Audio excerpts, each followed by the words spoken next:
The moment my mother introduced me to my brother-in-law's parents, I watched her face do something I'd never seen before. She smiled, wide and bright, and said, "This is Penny. She's been helping out with some housekeeping work. You know how it is." I was standing right there, in a blazer that cost more than my mother's entire outfit, holding a glass of Niagara Peninsula Riesling that I'd selected myself from the vineyard we were standing in. The one I'd reserved for my sister's rehearsal dinner. The one I was paying for. My mother looked at me and gave a small, almost imperceptible nod, like she was doing me a favor. Like she was sparing me the embarrassment of admitting I didn't measure up to the rest of the table. My future brother-in-law's mother tilted her head and looked at me. She was a senior partner at one of the largest law firms in Toronto. Sharp eyes, sharp suit, the kind of woman who reads people the way other people read menus. Fast, precise, decisive. She opened her mouth to say something. I gave the smallest shake of my head. She paused.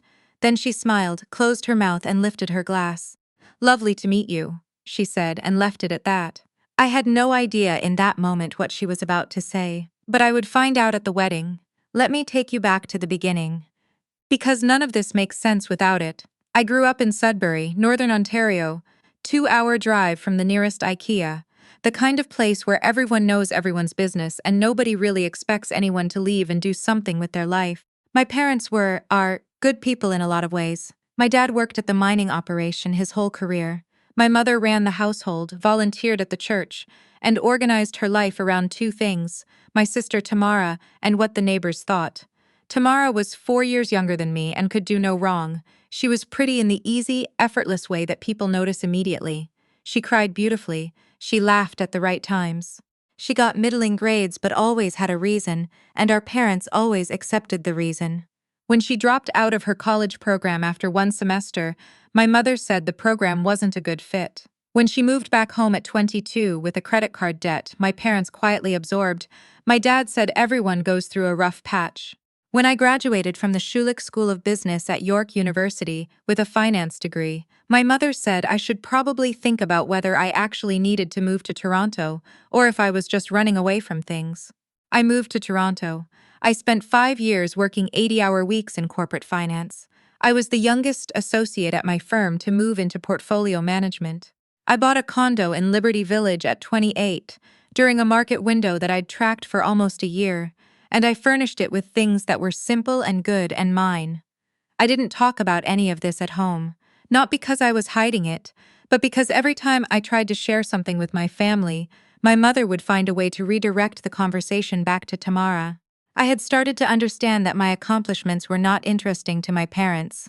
They were, at best, irrelevant. At worst, they were a kind of accusation, proof that I thought I was better than them, that I'd left and didn't look back, that I was difficult. I was not difficult. I was just not Tamara. So I stopped talking about work. When I went home for Christmas, I didn't mention the bonus. When my dad asked what I did all day, I said, "Finance stuff, kind of boring," and he nodded and seemed relieved. Over the years, my parents built a version of me in their heads that was easier for them to hold. I had some kind of city job that probably paid okay. I lived in a small apartment somewhere downtown. I was fine, nothing to brag about. Tamara was the one people actually wanted to hear about. This worked fine until Tamara got engaged. His name was Owen. He was originally from Oakville. Old money, the quiet kind.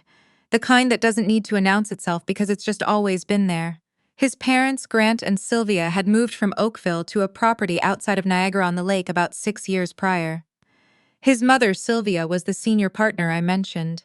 His father, Grant, had sold his engineering firm years ago and spent most of his time now growing heritage tomatoes and sitting on 2 charitable boards. Owen was, genuinely, a good man, kind, measured, attentive to Tamara in a way she'd never quite received before. I liked him immediately. The problem was the wedding.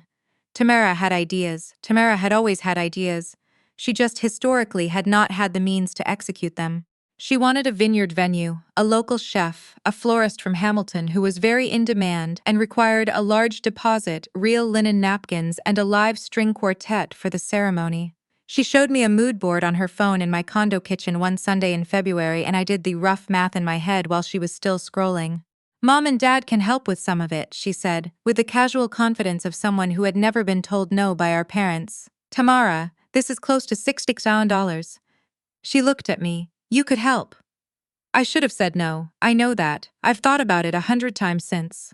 But she was my sister, and Owen was good to her, and I had the money, and if I'm being honest, some part of me still wanted to believe that this was the moment, that doing something this significant would make my parents look at me differently, that it would finally register. I know. I agreed to fund the majority of the wedding. My contribution was structured carefully. I paid the venue deposit directly, arranged payment with a florist, handled the catering contract, and set up a dedicated account for incidentals. I told Tamara I'd cover the shortfall if anything ran over. I asked only one thing, that we not make a big deal of it at family gatherings. I didn't want to sit through my parents' discomfort with accepting that much help from me. It would come with commentary. It always did, Tamara agreed. She did not, it turned out, tell our parents where the money was coming from. She told them I was helping out a bit. They appeared to interpret this as me having lent a few $100s or maybe done some administrative running around. The rehearsal dinner was at the vineyard. 60-something guests, the Niagara escarpment behind us going gold in the early evening light, bottles of the winery's Reserve White already opened on the tables. It was beautiful. I had helped Tamara choose it. I had written the deposit check. I was wearing a blazer I'd bought at a small Toronto boutique, earrings that had been my grandmother's, and my hair down for once because Tamara had asked me to. I looked, I think, entirely like myself, which was the problem. My parents arrived with Owen's parents. They'd met a handful of times by this point and had established the cautious warmth of people who are relieved their children are happy, even if they don't quite understand each other. My mother had worn her good dress, the navy one she saves for occasions. My dad had a new tie. They looked nice. They looked like my parents. And then my mother spotted me near the entrance, talking to the vineyard's event coordinator about the seating plan, and she came toward me with the energy of someone who had just realized they needed to make an introduction happen right now. "Penny," she said, steering me by the arm toward Owen's parents, "come say hello to Grant and Sylvia." And then, before I could open my mouth, "This is our Penny. She's been helping out with some of the housekeeping side of things. You know how weddings are, so much running around." I felt it land. Clean and precise, like a stone dropped into still water. "Housekeeping, running around," Grant said, "How do you do?" and shook my hand, pleasant and unbothered. Sylvia looked at me with those sharp-reading eyes and something shifted in her expression, a recognition I didn't understand yet. I shook my head, almost imperceptibly. "Not yet." She let it go. My mother steered me toward the welcome table and murmured, "You look nice, but next time maybe something more festive. This is a celebration." And then she was gone, back toward Tamara, who was arriving with Owen across the lawn. I stood at the welcome table for a moment. I poured myself a glass of wine. I looked out at the escarpment, going amber now, and I thought, okay, fine. Let it be this way then. Let it run out on its own. I had not yet decided specifically how I wanted things to go at the wedding, but I had begun to understand that I was no longer willing to manage my parents' comfort at the cost of my own dignity. I just didn't know yet what that would look like. The wedding was 3 weeks later, on a Saturday in late September. The vineyard in autumn was extraordinary. The light came sideways through the leaves, all of it gold and amber and a particular shade of Ontario September that you don't see anywhere else. The guests arrived in the long gravel lane, valets taking cars, and the string quartet was playing something from Handel in the courtyard. I had confirmed the quartet booking myself, back in April. I wore a dress the color of deep burgundy. Simple cut, good fabric. My grandmother's Irming table, 3 seats down from my parents, which put me diagonally across from Sylvia. I noticed her noticing me when I sat down. She smiled, fractionally. I smiled back. The ceremony was short and genuinely lovely. Tamara cried, and for once her crying made me cry too, because Owen looked at her like she was the most complete answer to a question he'd been asking his whole life. Whatever my feelings about my parents, I loved my sister. That part was real. The reception moved into the main hall, lantern light and long tables, the smell of the fall flowers I'd helped Tamara choose, dahlias, amaranth, dried wheat for texture. The caterer's staff moved quietly between the tables. The first course came out. Somewhere around the second course, as I heard him explaining me to the woman seated next to her, I caught fragments. She's always been more of a behind-the-scenes type. And very different from Tamara, our Tamara is really the one who... And then her voice dipped and I stopped listening. My father, 2 seats away, was telling someone about Tamara's first job out of high school, the one at the garden center, like it was a charming story. He was not telling anyone about my job. He didn't know enough about my job to tell anyone about it. I excused myself between courses and went to speak to the event coordinator about a timing question for the cake. I was gone maybe 6 minutes. When I came back to the table, something had shifted. Sylvia was speaking to her husband in a low, deliberate voice. Grant was nodding slowly. Neither of them was looking at my parents, but I noticed my mother watching them with a particular alertness that she usually reserved for situations she couldn't yet decode. The main course came and went. Owen gave a toast that made Tamara cry again. Her maid of honor gave a toast that made everyone laugh. My parents were beaming, radiant with reflected joy, and I understood them in that moment more than I wanted to. They were happy. This was real happiness, they just didn't know what they had done to get here. Near the end of the meal, before the dancing began, Sylvia stood up. This was not on the program. Grant caught my eye for a fraction of a second, and his expression was unreadable. "I want to say something," Sylvia said, and the room quieted easily for her, the way rooms always quiet for people who are accustomed to being listened to. As the groom's mother, I've spent a lot of time over the past year thinking about what it means when two families become one, about what people bring, about what's visible and what isn't. My mother was nodding pleasantly. She thought this was general. "I found out something recently," Sylvia continued, "that I want to name because I don't think it's been named, and I believe the people in this room should know." My mother stopped nodding. "The venue you're sitting in tonight," Sylvia said, "the flowers on these tables, the meal you just ate, the musicians who played during my son's wedding ceremony, these things exist because of one person, who arranged them and paid for them and asked for nothing in return except for her sister to have the wedding she dreamed of." She paused. She looked directly at me.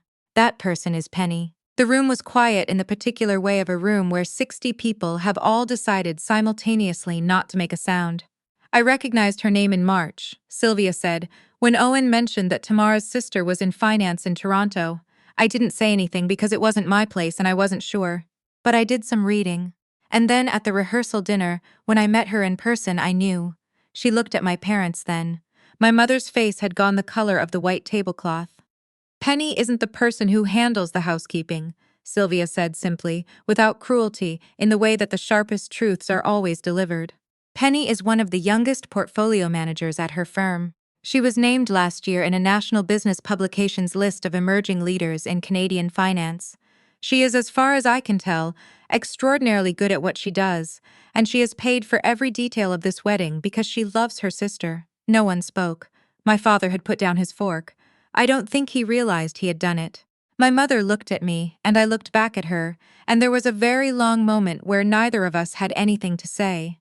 I saw it cross her face, not malice, not stubbornness, but something older and more complicated than both. She looked, for the first time in as long as I could remember, like she was trying to understand something that didn't fit inside the story she'd been telling herself. "I'm saying this," Sylvia said, and her voice was warm now, warm in the way that makes a room exhale, "because families should know each other, really know each other. And tonight seems like a good night to start." She sat down. The room held its breath for another beat, and then Grant lifted his glass and said, "To Penny," and Owen looked at me from the head table with an expression that I can only describe as quiet apology and admiration at the same time, and Tamara, my sister, who had known all along, reached across the table and put her hand on mine. People raised their glasses, all 60 of them. My mother did not raise her glass immediately. She raised it about 3 seconds later than everyone else, and it was the longest 3 seconds of my life, and then she raised it and her hand was shaking slightly, and she looked at me and said very quietly, "I didn't know." "I know," I said. "I know you didn't." My dad looked like he was trying to locate words in a language he hadn't studied. He found finally Penny. It's okay, Dad," I said. "We don't have to do this right now. It's Tamara's wedding." He nodded slowly and turned back toward the head table, and I could see him watching Tamara with a slightly different attention than before. Recalibrating, processing, trying to work out what else he might have missed. After dinner, when the dancing started and the room loosened into music and movement and laughter, Sylvia found me by the bar. "I should have asked you first," she said. "I was going to." I kept going back and forth, I almost didn't. "I'm glad you did," I said, and meant it. "Your mother," she started. "I know," I said. "She's not a villain, she just had a very fixed idea about who I was and nobody asked her to revise it and it became easier not to." Sylvia looked at me for a moment. "You've thought about this a great deal." "I've had years," I said. She laughed, just slightly, and it made her look for a second like someone who had not always worn such sharp suits. You have good instincts, she said. For people, not just markets. I thought about my mother's face when she'd introduced me at the rehearsal dinner. The ease of it, the automatic diminishment. And then I thought about the look on her face when Sylvia spoke. Not cruelty, not collapse, but something cracking open. Something that hadn't been open in a long time. Thank you, I said to Sylvia. Really? She clinked her glass against mine and went to find her husband. Later, close to midnight, I stood outside on the vineyard terrace while the party continued inside. The sky over the escarpment was huge and dark and full of stars, the kind of sky you only really get outside the city, away from the lights. I could hear the music through the windows. Someone was dancing, you could tell by the rhythm of the movement in the light that spilled onto the stone. My mother came outside. She stood beside me for a moment without saying anything. We looked at the sky. You should have told us, she said finally. I tried, I said. A few times it didn't really land. She was quiet. I know I haven't always made it easy, she said. This was not a sentence I had ever heard her say before. She said it like it cost her something to find the words. No, I agreed. Your father, Mum, it's late, it's Tamara's wedding. I gestured at the sky, at the vineyard, at all of it. Let's just be here for tonight. She didn't say anything for a moment. Then, okay. We stood there together in the dark, looking at the stars over the Niagara escarpment, and for the first time in I don't know how many years, she didn't try to fill the silence. She just stood there beside me, which was its own kind of beginning. Inside, I could hear Tamara laughing, her real laugh, the full one she'd always had when she forgot to be performing, and Owen's voice underneath it, and the music, and 60 people who had come to celebrate something true. I'd paid for all of it, and for the first time, I didn't mind that they knew.